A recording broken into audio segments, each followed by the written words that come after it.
evening, everyone. It's 7. I don't want to hold you up any longer. And thanks for being with us for the very first in our new series in present tense, where we're aiming to record the histories and the achievements of members of our community in the arts, whether they are artists, as they are today, or writers, or musicians, or related to the arts.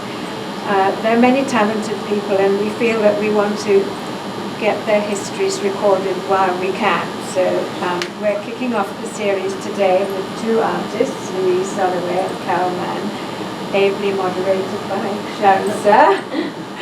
And I don't want to hold you up by going into the history of the Jewish community and our aims and ambitions in general, but I would urge you to go onto our website, which is excellent. It's JHS, Jewish Historical Society, hk.org.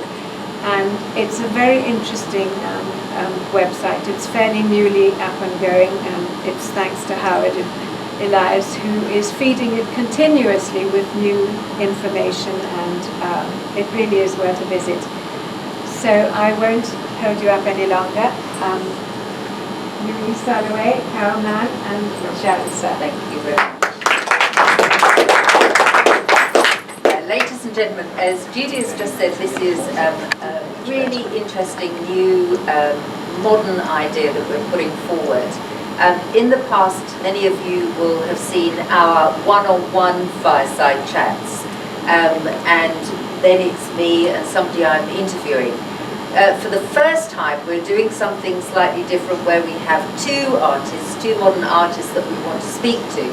But because it is brand new, we didn't realise until about half an hour ago that the system doesn't allow for 3 microphones, only 2 microphones. So luckily I'm a person with an incredibly loud voice, so I should still be able to get my voice to almost the back row. But if it's not getting there, then please just do a wave, and I'll make sure that I speak up a bit, because obviously I thought There's just a bit of feedback from the speaker. Feedback from me? From the speaker, just a general way. Oh, with the hiss you can hear? Yeah, because of the buzz, yeah. Well, that I'm going to leave to the very good Wally. All I do is shout very loud, and that usually works.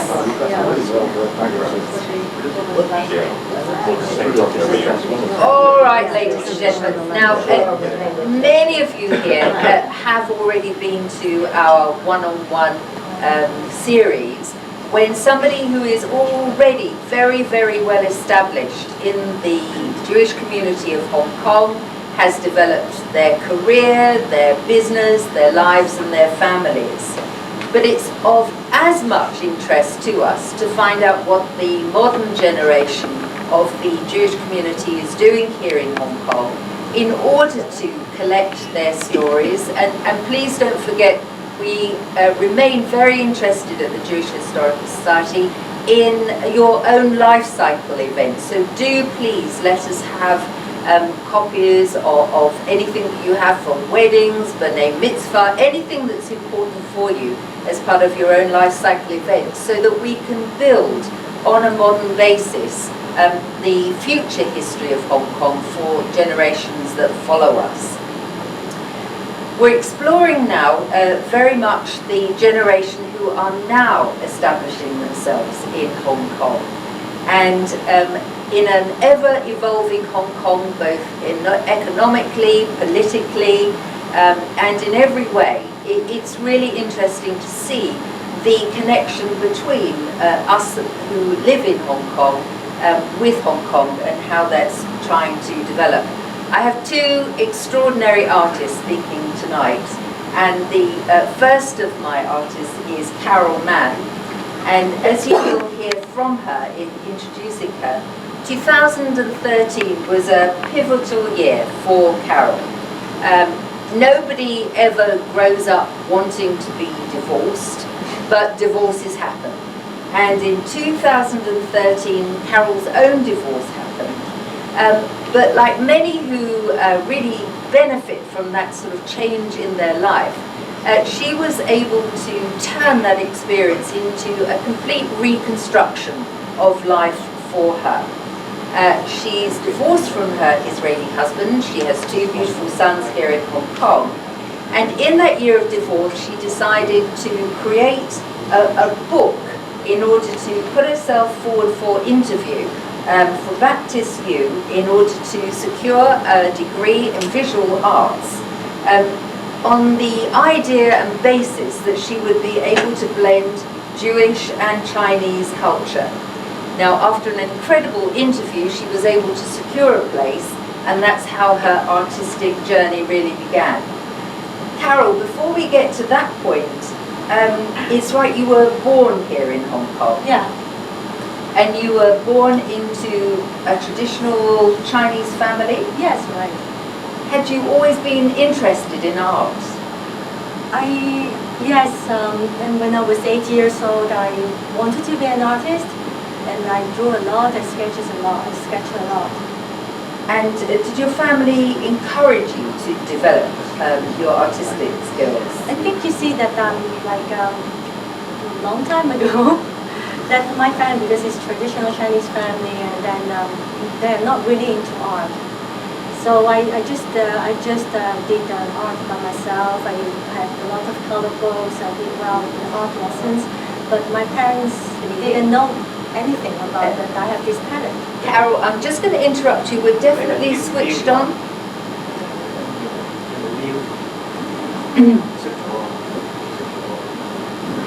Okay, so maybe we can continue. I will just speak louder. Yeah. Yeah? It's okay? Paz, can you hear me? Can you hear your mama? So my sons are here. So Carol, were either of your parents artistic or? No, they are not as artistic at all, because my mother was a housewife, my father was a police. And your parents had been long-time generation here in Hong Kong? Your grandmother was a working woman, or? No, you see, my father came from a village, from the New Territories. My grandmother was a farmer. She had fields, and she worked on the fields every day from morning until maybe 4 o'clock in the afternoon. So very, very rooted in Hong Kong, very traditional, and then you're yearning towards this artistic career. Yeah. Did your family encourage you to go on to university to study art? You see that, like for my mother, she told me that after I finished high school, that I should go to work, because we came from a very humble family. So I went to work, and then I brought income, and then this is what she expected. But then, because I really wanted to study university, and my first degree was communications, and luckily that Baptist University accepted me to study there, and then my mother actually, she didn't encourage me to go to university. So your first degree was in communication, Yeah. not art. No. But as I think becomes clearer once you start your artwork, communication still becomes a very important issue for you in terms of what you want to convey through the spoken words. Yeah, because you see, communications, we study advertising and the marketing, public relations, and then you see it's design related, art related. There was somebody in your family with some kind of artistic skills. And so who was that? Perhaps you can tell us. And my aunt, which is the sister of my father, her name is Judy Mann. She was a fashion designer. Think that she was. Robert, You heard about her name, right? Judy Mann. She was a fashion designer. and she was promoted by the Hong Kong Trade Development Council, and she had a lot of amazing collection. But you were never interested in following design, but you went to her factory and offices in Hong Kong and saw how art develops. Yeah, actually, because I love beautiful things, and like even design, fashion, everything beautiful. So I really loved it. I really learned a lot from her office and factory. And having completed your communications degree, what way did your career then take you?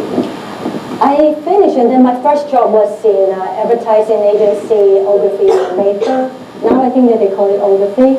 And I work also in marketing department of Tom Lee Music. I organize musical events.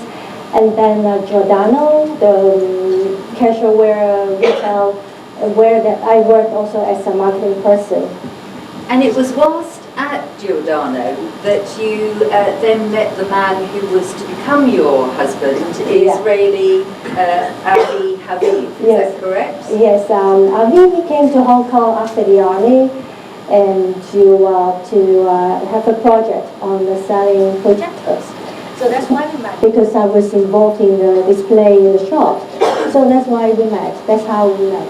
And was this your first contact with somebody who was not only Israeli but was Jewish? Yeah, that is the first, very first encounter.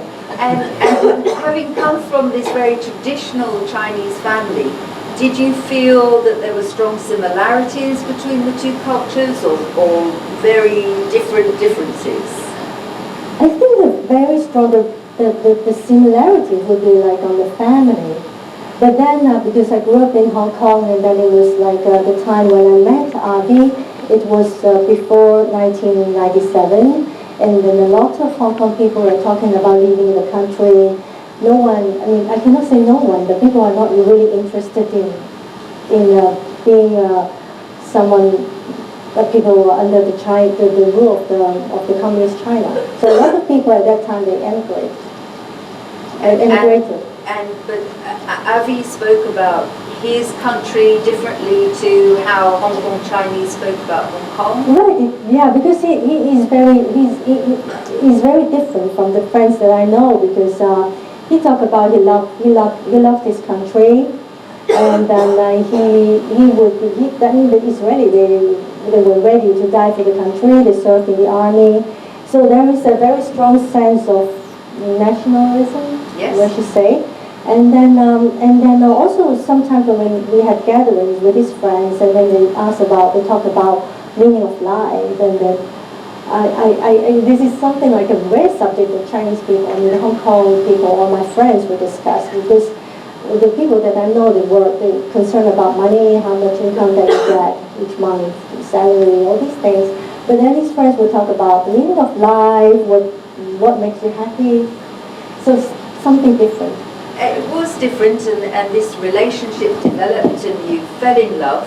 And was the decision to convert, was that Avi's? Was that under some kind of Avi family pressure? I think it's not his, because I think that he came to Hong Kong as an Israeli, and then he would like to get married with a Jewish girl. And then I think he mentioned the idea, and then he didn't push me. And then I told him that I wanted to convert. It's my own decision. You shouldn't decide for me. So I think that this is not him. But then he introduced this Judaism to me, that I decided myself that I wanted to convert. And it clearly changed your life in many ways. The conversion process was not quick, or how long did it take you? I think it's more than 3 years. A lot of friends here that saw me around in the JCC, Hollywood. And at that time you were working with Rabbi Kermeyer. Yeah. Things developed, you converted, you and Avi decide to marry. And where was it that you were married? Oh, we got married in the Ohana Synagogue. And your family were there, and everybody was very supportive? Oh. I think my family wasn't at the... I think they were at the ceremony. I think that, yeah, my family were at the ceremony. I don't really know whether they are supportive or not. Because anyway, I was very independent, and then I just did what I wanted. But then, of course, when I told my mom that I wanted to marry a Jewish, my mother said, "Oh, you have to think twice, because he doesn't eat pork." So only this to conclude all these cultural differences. you married, you've had two beautiful sons, Oz in 2001 and Paz 2 years later. Yeah. What was behind the names? Anything in particular? So Hebrew name Oz means strength, and Paz means golden rays. And I think that is cool. I think with a Z at the back, I mean at the end, and that is short. And then I think that they're mainly both in English and they also have a Chinese name as well. So Oz, his name is in Cantonese, in Chinese is Onsang, is peace. And then Paz is also Pensi, is also like a peaceful mind, because I want to relate the name to what's happening in Israel. And throughout now your marriage and your children, you have this blending always of both your Jewish culture as well as your Chinese culture. Yeah, right. You started working in the art world, but tentatively once you had young children. Is it right that you started work in an art gallery first of all? Yeah, I worked in the first gallery that I joined was Gallery of Old Bailey, and in year 2008. And I volunteered to work there. And why did you volunteer there?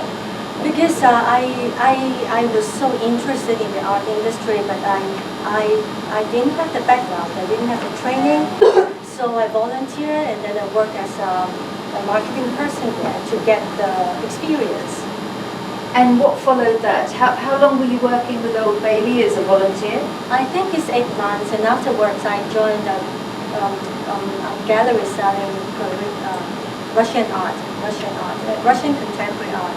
And how long were you with them there? 4 years. And all this time you were finally able to explore the art interest that you hadn't actually been able to explore when you were younger. Yes, it's not only the marketing side, it's also because during the gallery hours I went to learn painting without telling the boss. All right, so we come up to the year 2013. You deal with your divorce. Yeah. And what was the single biggest decision you felt you had to make for yourself at that time? You see, because of the divorce, I was really angry, but I don't want to spend the time or waste the time on the anger. So I just think that okay, so I should follow my dreams, and I think that it's year 2013, April or March, I just applied the Master of Visual Art in Baptist University. And you went through your interview with the ideas book, telling them that you wanted to study on the basis that you would be exploring the blending of Chinese and Jewish art. Yeah, fortunately I got some artist friends, and then I told them the idea that I wanted to study art. So they suggest me to prepare an idea book. So I have some sketches and I have plans about blending both Chinese and Jewish cultures in different aspects. Can I ask you, perhaps we can see one of your first experimental pieces which combines both art and language, the communications that's always been so important to you. And this is your first major piece. Yeah, this is the first major piece, and it's colorful, but then I try to arrange the Hebrew alphabet in different ways. So that is a piece from Psalm 112, only one line there, and instead of writing Hebrew from right to left, and then I try to arrange the alphabets like a vertical way. And was this piece ever sold? Oh, one very generous man bought this piece. It's Bob Meyer. And that really is not just the Jewish community supporting each other, but somebody who recognizes real talent. And it's right that you were trying to explore your use of characters by combining both Hebrew characters with Chinese style. Yeah, so maybe some people saw these pieces. At that time, I tried to combine both style, and then I tried to write Hebrew which look like Chinese characters. So these two words look like Chinese, but they're actually Hebrew. So here is written Shema Israel. And then the next picture I'm going to show you is to decode how I created these characters. So from the right hand side you see number 1, and then number 2, 1, 2, 3, 4, 5 until 12. And then the next to the number you see the Hebrew alphabet. The first one is Gimel, second one is Man, and then the third one is Resh. So the 3 words actually is Gma, Kadima, Tova. So that is this is the way how you decode my words. And perhaps you can tell us about something that became a very, very major piece of work for you in order to celebrate an important life cycle event for you and for your own family. Yes, so because you see Jewish, we are all talking about simcha, blessings, and then also in 2014, because my oldest son, Oz, is becoming bar mitzvah, so I created a work called Bar Mitzvah Gift for Oz. So I used my calligraphy, and then I copied Toldot, because Toldot is his parsha. So I copied the 1,432 Hebrew words into these wooden blocks. These wooden blocks are educational toys, and then you see the numbers on the side. Actually, it's just to archive the words. And then why I use this is because this is a collaboration work between a mother and a son. And it's educational toys because Jewish education is all about education. So I copied them, and then it's only part of the parsha. And here you can see. Oh, sorry. I see I restarted here. So it's not only like that I copy the parsha on the toys, but I'm also asking my friends to put the fingerprint with cinnabar to make a blessing for my son. So you will see that so the 1,432 words, they copy on the blocks, and then they are like a sculpture, I mean it's the installation, and then there is the size. Actually, is the height of my son before his bar mitzvah. So that is the installation work of a bar mitzvah gift for Oz. It's a beautiful piece, and those of you who would have seen the book as you were coming in called Mixed Blessing will see on the cover of that book a pared down version of this art installation created by Carol. Absolutely remarkable. And at first blush, at first look, it really looks as though you're looking at Chinese writing. Right. And it's only when you go into this piece of artwork that you can see that you're actually reading Hebrew. It is a really remarkable piece. We'll talk more about Mixed Blessing later, but Carol has very kindly brought several copies of the book with her, in which you'll see how she explores her Chinese side, her Jewish side, her mother's side, in order to give an explanation in Chinese, English and in Hebrew about the blending of her cultures. You completed your degree at Baptist U, and for that you had to create an installation. Yeah, and here is this is another piece for graduation. So with 2 people there, you can see the scale. It's on the bench that you will see the objects. So actually, it's the daily objects that I have because of my Chinese and Jewish background. And then they are, I think that here you will see more about the Chinese side, and you see my Chinese wedding dress, and then some Chinese objects. So here you have a look on the Jewish side. So they are like mirroring each other. So the constant theme of your work is the blending, the importance to both the Chinese culture and the Jewish culture of the same matters, but right. how they're dealt with differently by 2 different cultures. Right, and exactly. how both have become your culture. Yeah, you see that on the left-hand side you see some red boiled eggs, and on the right-hand side you see the just hard-boiled eggs. And I have the explanation in my booklet, and then later you can take a look. Yes, do please take a copy of this book. It's absolutely beautiful. So having graduated, you're now able to pursue your artwork. And how has your art evolved? Have you explored with different styles at all? Yes, a different style, and then I this painting that I did for. I submit this painting to Human Rights Art Prize, and then I started to do some art on the history, comparing the history of Chinese and Jewish. So this one that I submitted to the Human Rights Art Prize, on the left-hand side you see a Chinese convert woman. On the right-hand side is the Holocaust survivor, and in the middle is like the vest of the correspondence, World War correspondence.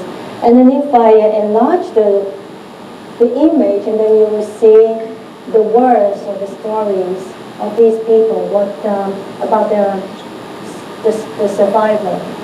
And again, you're demonstrating that communication for you is as important as the artwork. And the role and rights of women also is of concern to you in terms of developing artwork. Can you tell us what this piece is? Yeah, so this piece is, you see there are two girls. On the left-hand side is, you see the diary, which is Anne Frank, and then if I enlarge it, then you will see the story of Anne Frank that most of you know already. And here on the right-hand side is Malala. So I just compare the life of the two girls. And you're working now on a piece that you are hoping to submit to for the Luxembourg Art Prize. Something in order to demonstrate just how interconnected we are in the Jewish community in Hong Kong. It's right that you were inspired for this piece by having seen a film at the Hong Kong Jewish Festival, Raising the Roof, which was dealing with a reconstruction. Yeah, Raise the Roof was my favorite movie during the festival, and then it was so inspiring, and I wanted to use the painting there on my work. So this is actually, the background is like something from a synagogue, from the synagogue in Poland. And the sense of this is also communication in terms of comparison of words and ideas between Hong Kong Chinese and Jewish. Yeah, so because you see that I have put this Hebrew alphabet in that, but Rabbi Oster, you know what I wrote here? It's in Yiddish. If my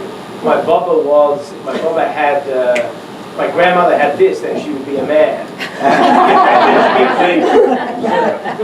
Good. Thank you very much for your translation.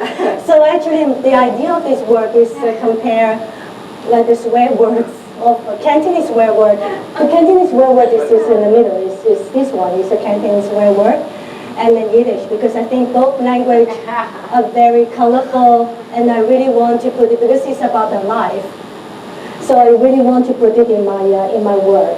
So again, we have not just a Jewish element there, we have a Chinese element, and we have that communication element as much as possible. Right. Now, again, in the way that the Jewish community here is involved in so many different mixed events, it's right that at one of the fireside chats that you attended, that you became inspired by yet one more mentor in your life. Can you tell us something about that? He came to Hong Kong before I was born, which is he came to Hong Kong in '61, and I was born in '81. No.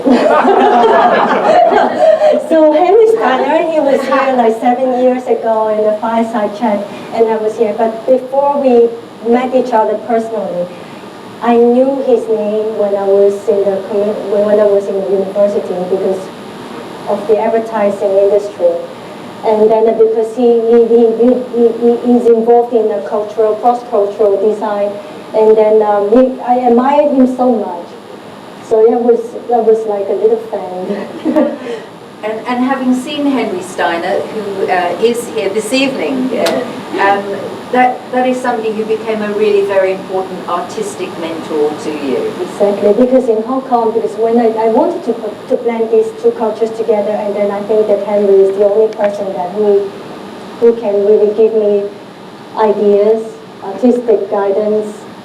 And in pursuing your own Judaism and your connections with Israel, you visited Israel, and are you trying to develop any of your artistic endeavors over there?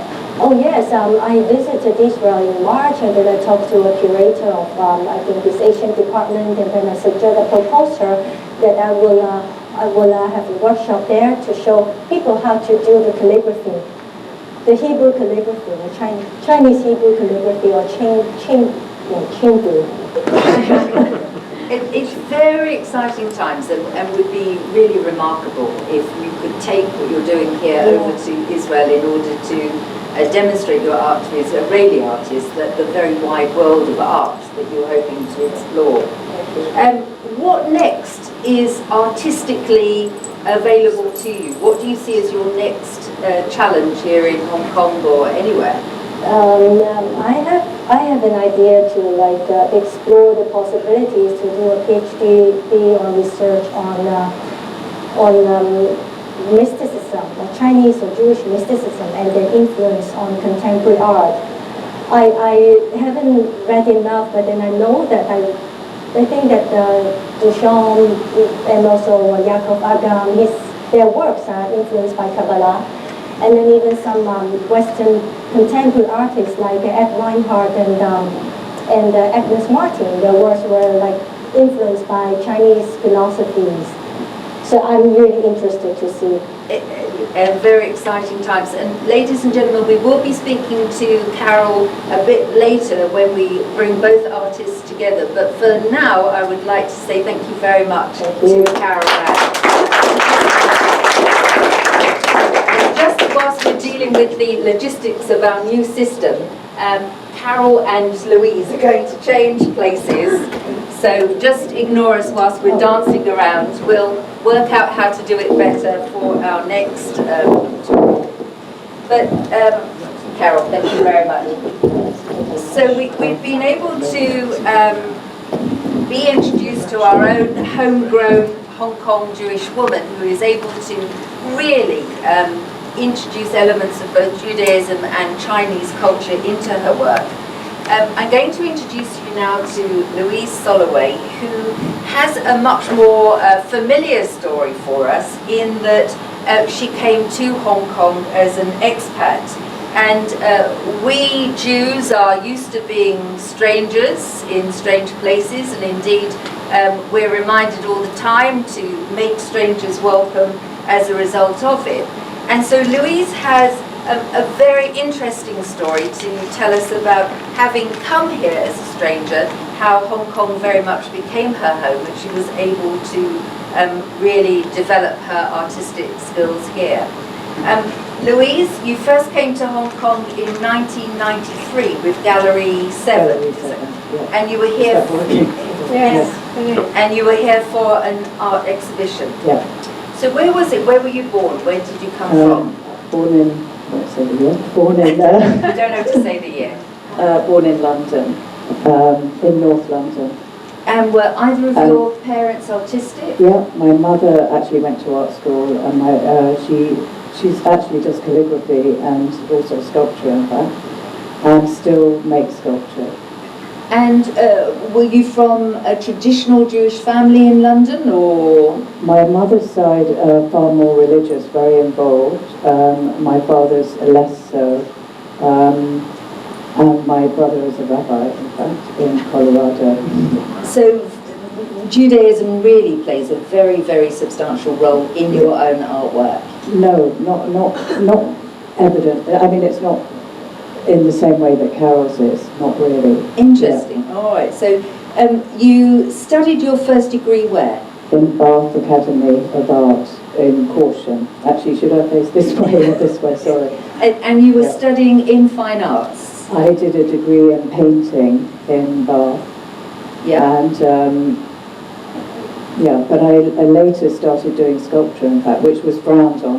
When you you're part of the painting department, you don't really cross over into the sculpture department. Actually, I met kind of my mentor, who is still very much my mentor, who happens to be Jewish, in fact, who's a Jewish art critic, and he was very involved with the art scene in India, and that's through my art school days in Bath. That's how I ended up going to India. I had a real interest in Indian contemporary art, especially figurative. And that was developed, you did your thesis at university on Indian art. And how did you end up in India?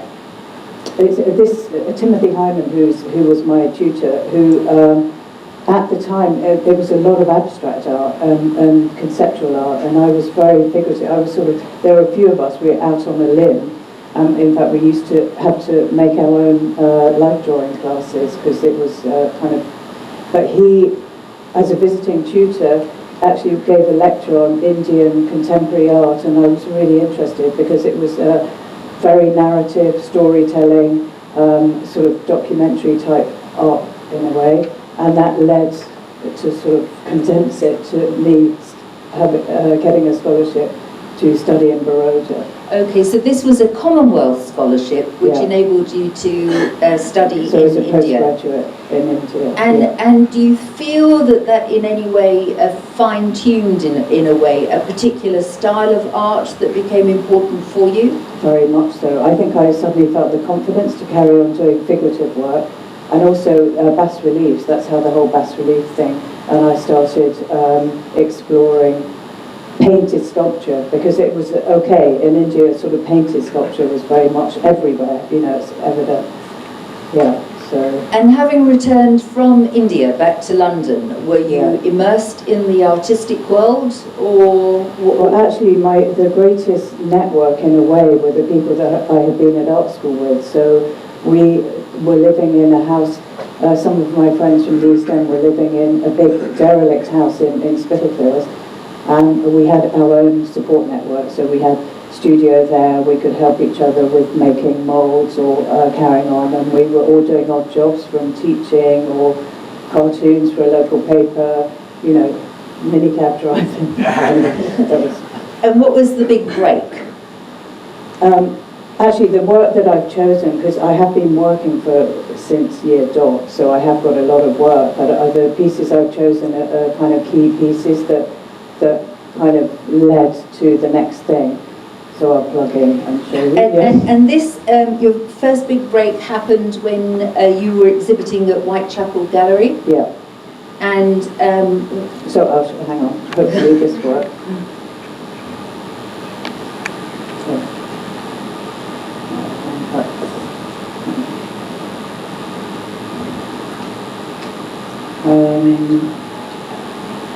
Yeah. So this is the first piece of work that I did, not when I wasn't a student anymore, and it was in that house in the East End, and I was living off Brick Lane, and this is Spitalfields Fruit and Vegetable Market, and it was a bas relief. It was one of the first big bas reliefs I did, and at that time this was the end of an era, because the Fruit and Vegetable Market moved from Spitalfields, and these were the last days of that market. And here, shall I get my, I can use my thing. And actually, maybe I'll get my pointer. And this is the first time I started using real objects. That's like a real cabbage leaf, and which I'm still doing now, but I was experimenting then. And this is Broadgate. This was as it was still being built, so it was still under construction. And these are some of the delivery guys this is one of the delivery guys who delivered the cabbages, and the two tramps are sitting on the pallets. And this piece was exhibited in the Whitechapel Gallery, and that was my first kind of big piece in a big gallery. And that led to a commission for something even more exciting. So then my first commission was a trader who happened to be Jewish, as it happened. He bought this piece and commissioned me. He was a trader at the Futures Exchange and commissioned me to do capture a scene of LIFI, the London International Financial Futures Exchange, and that was in the Royal Exchange. It's funny, a lot of my work's like documentary because now that's all gone, it's all moved away, and these are the trading floors. So, and I wasn't allowed to take photographs, everything had to be done from drawings. So I was set up as a yellow jacket. All these guys are the runners, and so I had to wear a yellow jacket, and everyone was saying, who are you working for? Well, you're not doing much. So I was doing lots of sketches. And it was like mayhem there. As soon as this would flash up, not that I know so much about the financial world, I was just capturing the scene. And then all the traders in the different pits, the futures pit, and they're all wearing different jackets, and all the different hand gestures. This guy's like, I think selling is going this way, so he's selling in hundreds. And anyway, and then this is a bronze. I often make a duplicate, so I have a sample in the studio, and and that's sort of what led me to Hong Kong. So what did bring you to Hong Kong?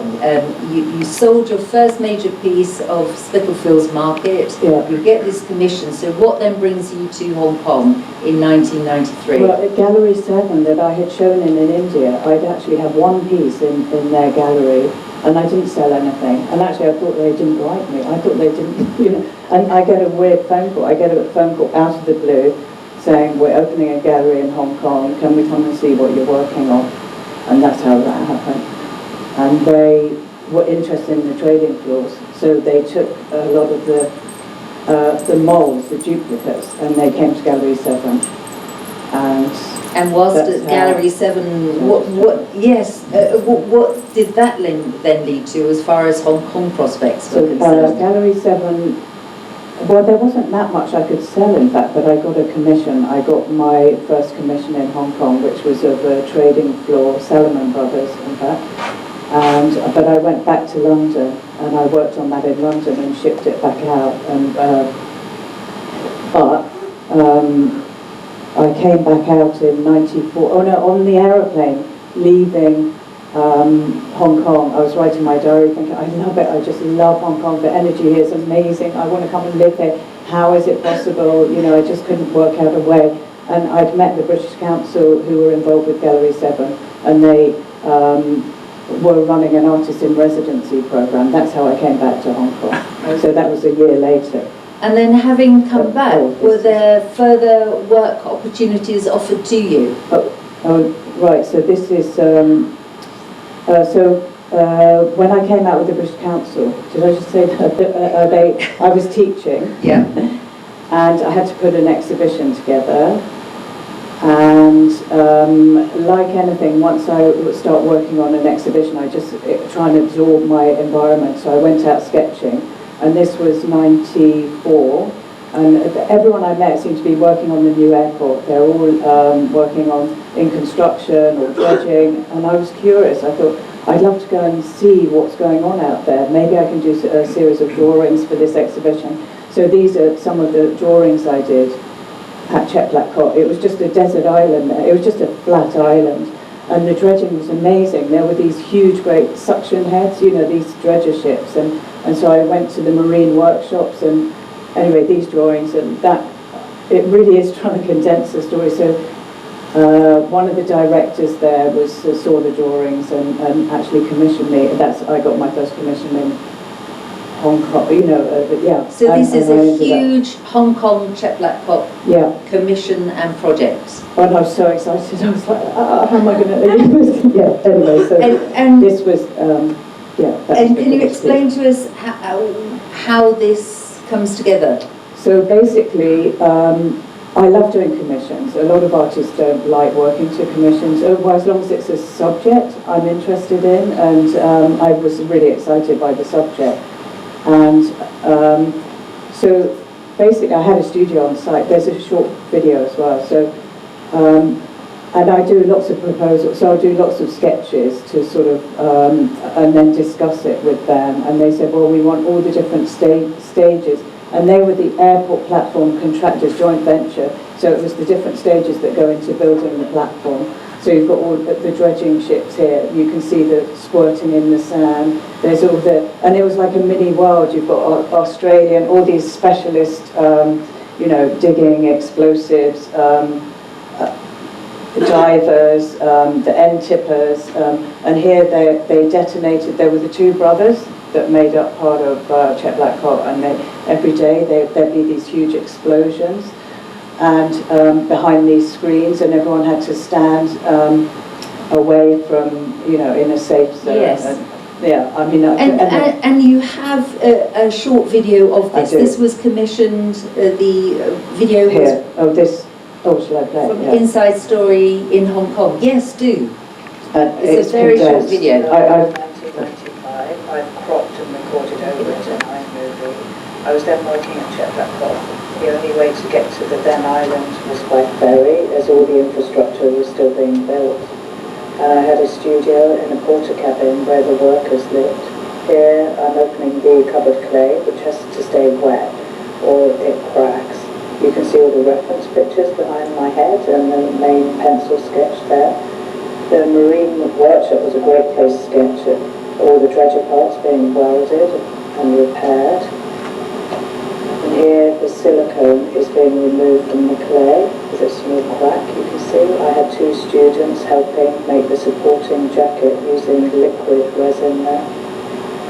And these are details of the finished cast being painted in oil paints, and some close-up shots of some of the details. And when it was completed, it was displayed by the people moving train, but has since moved to a private office. The great thing about this video is that you actually then get to see the scale of the artwork, which is huge and often much, much bigger than you. These are very, very big pieces of artwork. I mean, that was over a year working on it, actually, yeah. So. Now, you're here in Hong Kong at that time. It's just pre-handover. You'd actually met the man who was to become your husband, having met him first of all in England and then reconnected here in Hong Kong. And we have Ray sitting here in the front seat. Ray then takes you away from us here in Hong Kong to Shanghai, where you get married, and you were working for a couple of years in Shanghai.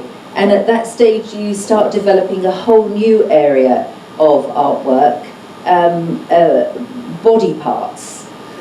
Yeah. Can you tell us something about that? Okay, here. Actually, they started in 1997, so this was, again, another kind of mad period in 97. And this was the handover party at the Regent, which is now the Intercontinental. And it was quite a decadent, there was an amazing scene just before the handover. And then I cast, this is a body cast of a woman, and it's painted like a porcelain Qing dynasty, and that's Joe Banana's, a party at Joe Banana's reflected on her body. And then that became a bit like a business. Suddenly all the beautiful people were coming to me to have their bodies cast, and actually it was driving me mad, to be honest. And they say, oh, they're a bit small, or I kept having to change.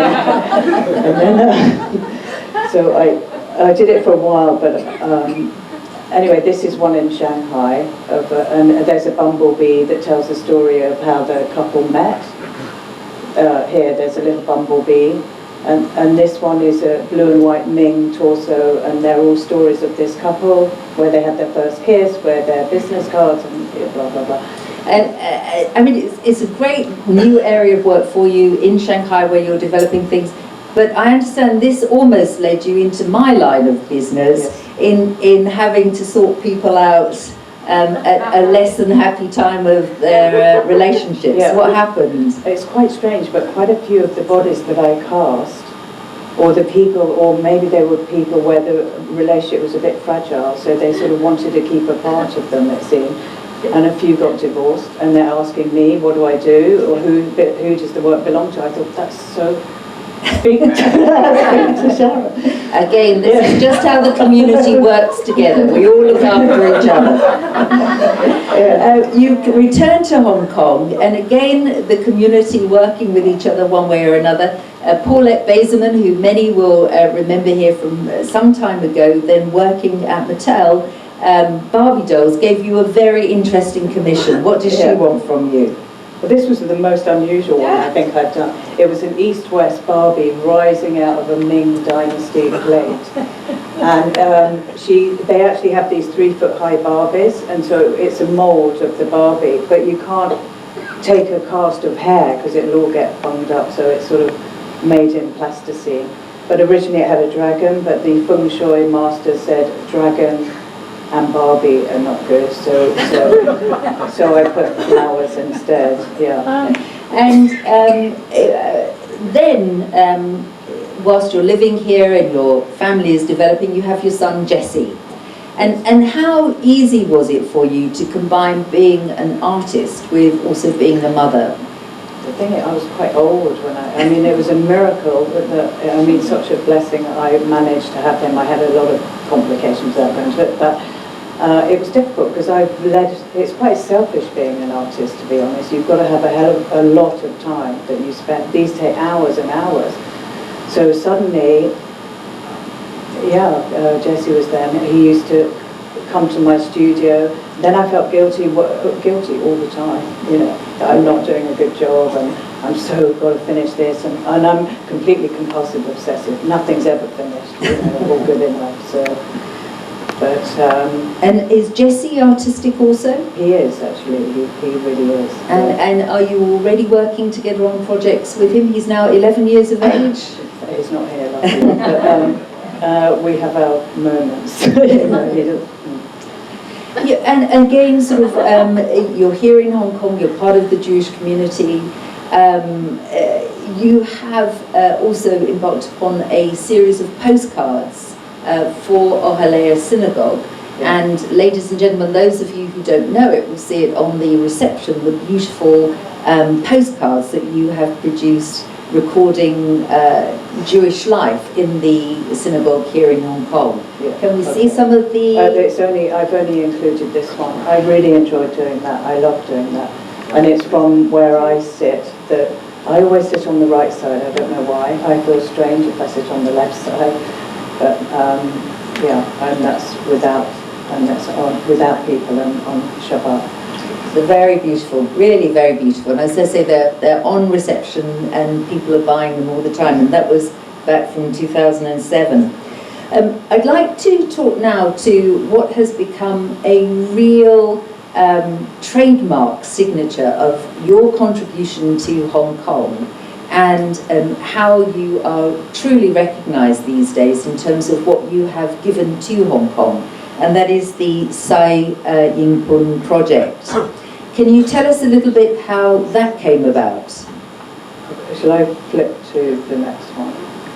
I mean, it was amazing how that came about. A friend of mine, actually it was so random, as with every single piece of work, I can say they're completely random. And a friend of mine who lives in Kennedy Town said, MTR are commissioning a lot of artwork, and your work is completely changing in Kennedy Town. You should contact them. I didn't really, I had the name of an architect, and I just sent an email, and I get a phone call a few days later saying, we're really interested. We're looking for bas reliefs, but not for Kennedy Town, for Sai Ying Pun, but the theme is shop fronts and street scenes, and this is the size. They said the number, I'm so bad at numbers and figures, I thought, I was writing it down thinking, are they joking, and I called up Ray. I said, how big is this? How big is that? Can you walk me through it? So I just said, I can't do it, it's too big, I can't do it, it's way out of my comfort zone.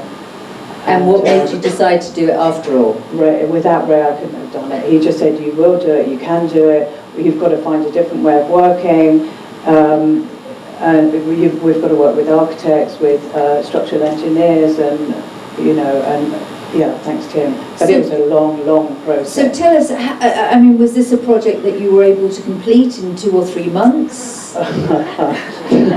It's been 6 years. 6 years. It was a year of just getting the proposals approved. And we had to get a whole filing cabinet just for health and safety checks. For every material had to be sent off for fire, toxicity, an incredible amount of paperwork. Perhaps you can show us some of the pictures of the relief. So this is a fruit stall. Yeah, and I love the way fruit stalls are like these little gems on rainy days, so against the dark, all the colours, and then and there are a lot of people I know that I've sneaked into the pictures, and you'll see, and they're all taken from life. They're all, and the thing that kept me going during the proposal is I had so many images anyway, you know, of the area, and this shows exactly. Like the cabbage, you know, the cabbage I mentioned earlier, so these are all pieces of fruit. And whenever I go down to the station, people are they real? They're trying to pull them out. Like the lychees, if you tried to make a lychee in clay, it would take forever, you know, all the detail on a lychee. So it's sort of cheating, but otherwise. We'll see more of the photographs, but any of you who have not yet seen this in real life have to go to the MTR station at Sai Poon, and you need to go to the entrance that is exit B1, which is in First Street. It's a charming little street, but go there, go down the stairs and go deep into the station. It's a very deep station. And then you are amazed by these really very huge, I mean, pieces as big as this wall that Louise is now going to describe. If you can show us some of your other pieces. Oh, actually, I'm not sure what the next one is. But they were made in a factory. I had to work in a factory because they were much bigger than my studio. They wouldn't fit in, you know, I couldn't physically do it. And I had some wonderful people helping me. A factory here in Hong Kong or in China? In China. And so what did that involve? Did you have to, were you sending things off by emails, or did you have to stay there? No, I would spend about 3 days a week. I would stay there, yeah. It was not the most, there's a short video as well, you can see. And that would be great. If we but could I'm just not see. sure what order I put. Oh.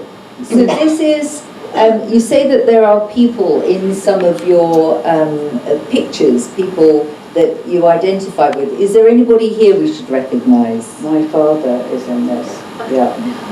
And your father is there in the tea shop? In the tea shop, yeah. Which, there was a lot I was going to say. I find it difficult talking about that. No, well, you don't. Louise lost her father last year, and so it's particularly important for her that there is her father there for her every day.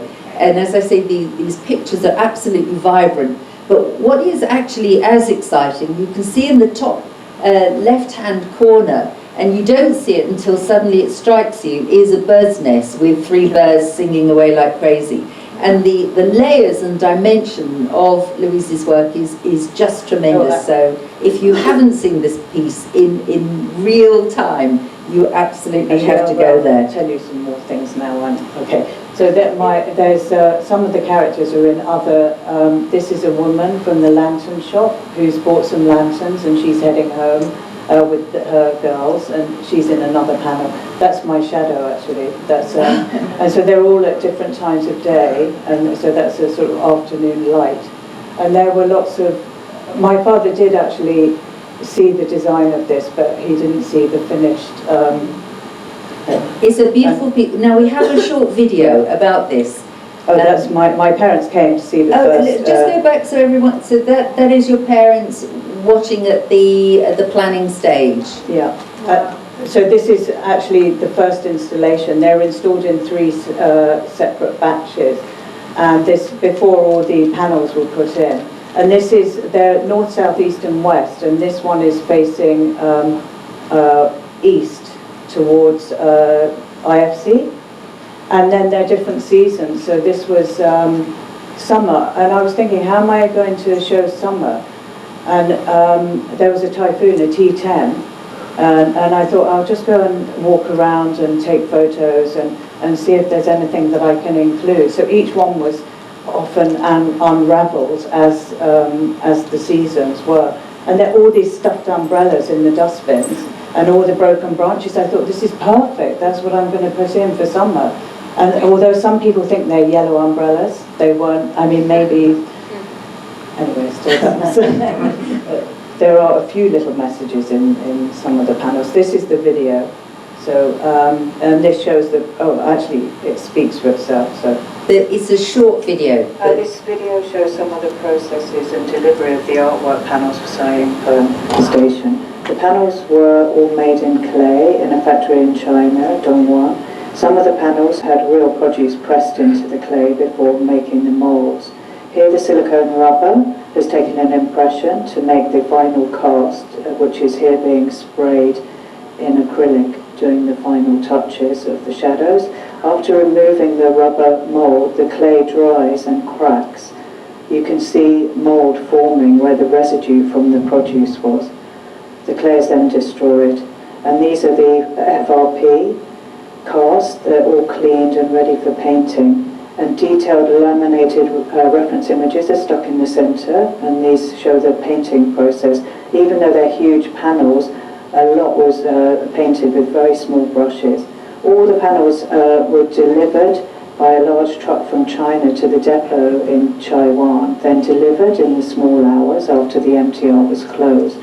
This was pretty hairy, as any damage was totally our responsibility, and it took a lot of manpower to safely get the panels up the stairs and delivered to the right location. The structures were very heavy, with huge steel frames, each weighing around 280 kilos. Here's the first panel being opened. Annoyingly, it got wet as it had spent a rainy night on the goods train at the depot, and the varnish had all bubbled up, to my horror. But luckily, after a few hours, it settled down when it had dried out. And then everything had to be completed before, I think, 6 a.m. And there was a lot of aligning and moving around to get everything in place. Here are some of the panels in their final situ. The biggest relief, excuse the pun, for me has been whenever I anonymously go down to the station, there seem to be lots of people enjoying looking at them. it's great, and it's the most tremendous, really, the most tremendous contribution that somebody from not born into a Hong Kong Chinese community can offer to Hong Kong. It is really a tremendous piece of work. Louise and Carol quotes from her book, Mixed Blessing, a quotation from the art critic Harold Rosenberg, who asked the question, is there Jewish art?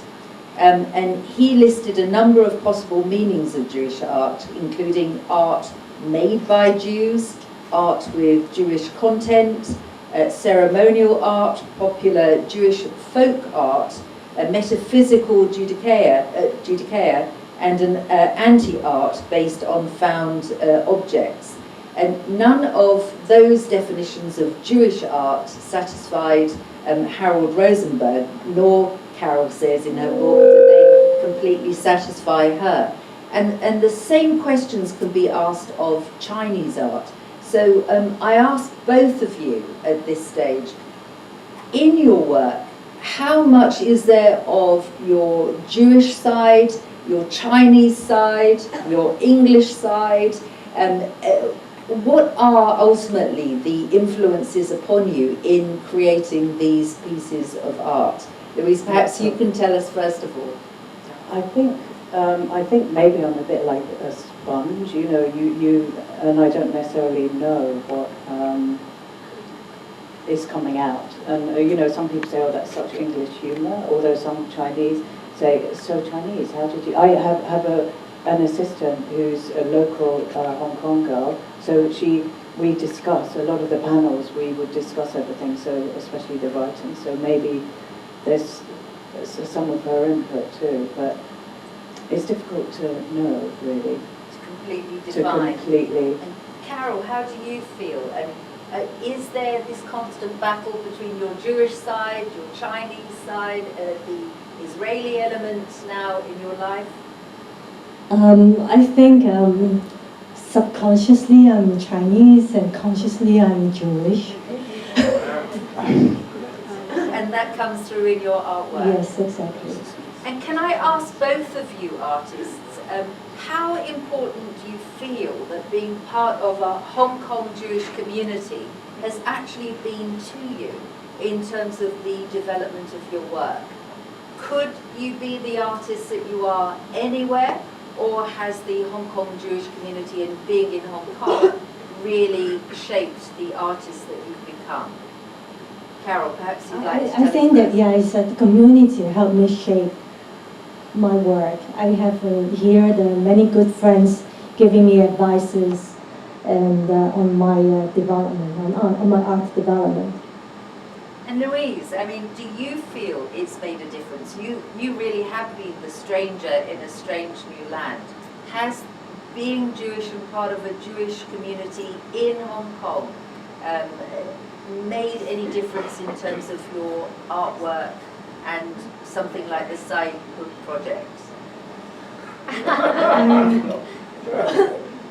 That's quite, I mean, I love being part of the community, and what can I say, but how it's fed into the work, not particularly in a way, to be honest. Yeah, No. and you know, those of us who are not artistic have really no idea how that process develops for you.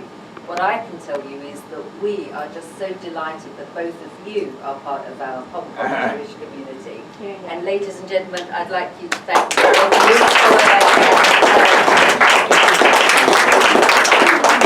Ladies and gentlemen, you have been so patient with all our crazy sound problems tonight, so thank you very much indeed. We've overrun a little bit, but if anybody has any questions, we'll try and deal with them in a very contained way, but we have overrun, so we won't be able to take many. Bob? Yeah, Louise, I have a question for you. For your art that's at the Saigon Station, what is to protect it against people touching it or handling it or bumping up Good against it? question. In fact, I've already had to go down there and do some repairs, but it has got a lot of varnish, some very strong varnish. But I hope for the rest of my life I don't have to keep going down there to repair it. Well, hopefully. Yes. Yeah. Carol, you said that you were doing your Hebrew Chinese calligraphy workshop potentially in Israel. Have you done that here? Is that something that you would be able to do? I think I get an invitation. Are you studying that here in Hong Kong as well, though, the combination of calligraphy with Jewish writing? To study, to teach here in Hong Kong? No, I haven't taught anyone. But it sounds like a nice event for the Jewish community, so it sounds as though we've got to get that organised. Any questions? Yes.